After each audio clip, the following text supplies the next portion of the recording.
back in our channel. Please like and subscribe our channel for new videos update. So friends, आज हम देखते हैं चांद के ऊपर तो कि चांद पर सबसे पहले कौन गया था और क्या क्या रिसर्च हुई है।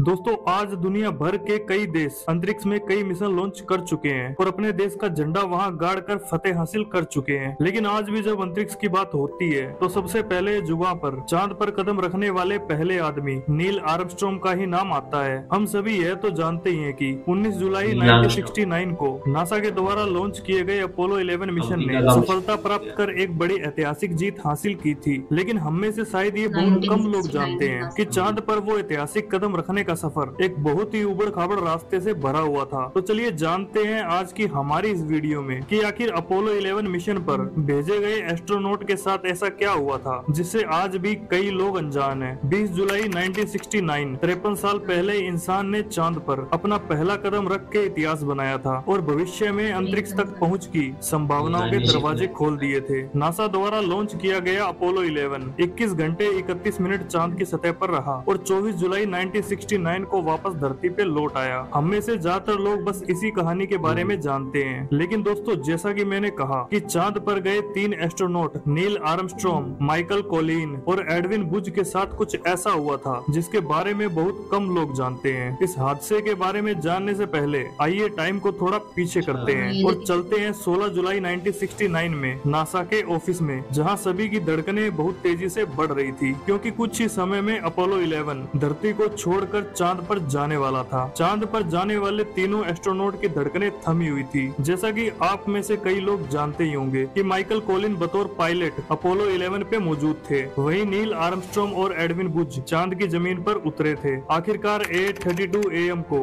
अपोलो 11 को Kennedy space centre launch complex 39A से लॉन्च किया गया और इसी के साथ ही तीनों एस्ट्रोनॉट की अंतरिक्ष की यात्रा शुरू हो गई। महज 4 दिनों बाद ये चांद की सतह के बिल्कुल करीब पहुंच चुका था। जिस लूनर मॉडल से नील आर्मस्ट्रॉन्ग और एडविन बुज अपोलो 11 से निकलकर चांद तक पहुंचे उसे द ईगल नाम दिया गया। जब सबको लग रहा था कि सब कुछ प्लान के मुताबिक ही चल रहा है, तभी तीनों एस्ट्रोनॉट के सामने ये बात आई कि कोई अज्ञात वजह से ईगल अपने तय किए गए समय से 4 सेकंड आगे चल रहा था। तो अब इसका मतलब ये था कि अब ईगल अपने तय किए गए स्पॉट की वजह किसी और ही जगह पर लैंड करने वाला था, जिसका परिणाम घातक भी हो सकता था। आप ही सोचिए, हम तो कहीं अनजान जगह पर गुम भी हो जाएं तो पैनिक होने लगते हैं। तो ये तो चांद पर उतरने की बात थी, जहां चाह कर भी वो धरती से किसी भी तरह की ज्यादा मदद नहीं ले सकते थे। अब अंतरिक्ष यान और चांद की दूरी बस कुछ ही किलोमीटर की बची थी। अभी तो इन तीनों एस्ट्रोनॉट के पसीने छूट ही रहे थे कि अचानक एक और मुसीबत आ गई। दरअसल अपोलो गाइडेंस कंप्यूटर, जो बहुत ही ज्यादा अहम था, उसने अचानक एरर को 1202 डिस्प्ले किया। अब ये एरर कोड क्या था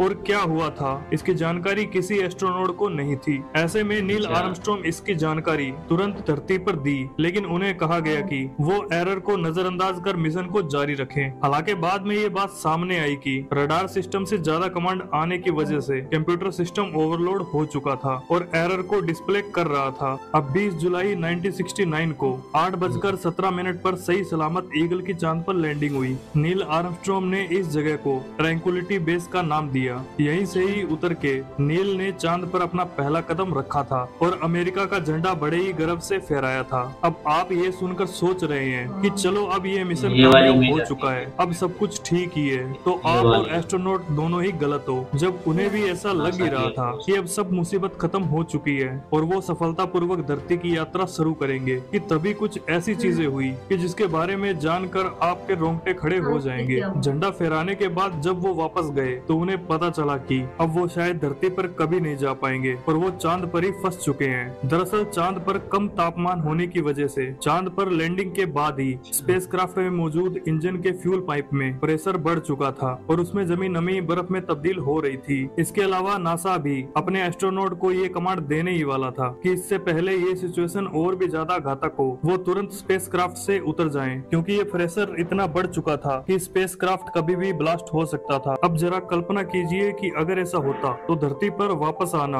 इनके लिए असंभव हो जाता और ये चांद पर ही अपनी आखिरी सांस लेते। लेकिन जैसा कि हम जानते हैं, जब तक मृत्यु का समय ना आए तब तक मृत्यु नहीं आती। अब इसे भगवान की मेहरबानी समझो या इनकी अच्छी किस्मत। कुछ समय बाद बर्फ पिघलने लगी और इसके चलते फ्यूल पाइप का प्रेशर फिर से नॉर्मल हो चुका था। 2.5 घंटे चांद पर घूमने के बाद, स्पेसक्राफ्ट की मुसीबतों को सुलझाने के बाद अभी सबने चैन की सांस ली ही थी कि एक और मुसीबत सामने आ गई। स्पेसक्राफ्ट के एक हिस्से में लगी स्विच टूटकर नीचे गिर गई थी, जिसके कारण सर्किट ब्रेकडाउन हुआ और उस हिस्से की पावर कट हो गई थी। थोड़ी देर ढूंढने के बाद एडविन के हाथ स्विच तो आ गई थी, लेकिन उसको स्विच करना एक बड़ा टास्क था, क्योंकि जाहिर सी बात है ट्रेनिंग के समय उन्हें इसका उपाय नहीं बताया गया था। किसी ने सपने में भी ऐसी गड़बड़ होने के बारे में नहीं सोचा था। एडविन ने इस समस्या से निकलने के लिए कई उपाय किए, लेकिन कोई सकारात्मक परिणाम न देखते हुए उसने एक देसी जुगाड़ लगाने का सोचा और पेन को उस छेद में डाला जहां से स्विच टूट गया था। 6 घंटे की मेहनत जब काम नहीं कर पाई थी, वो महज एक पेन ने 1 मिनट में कर दिखाया।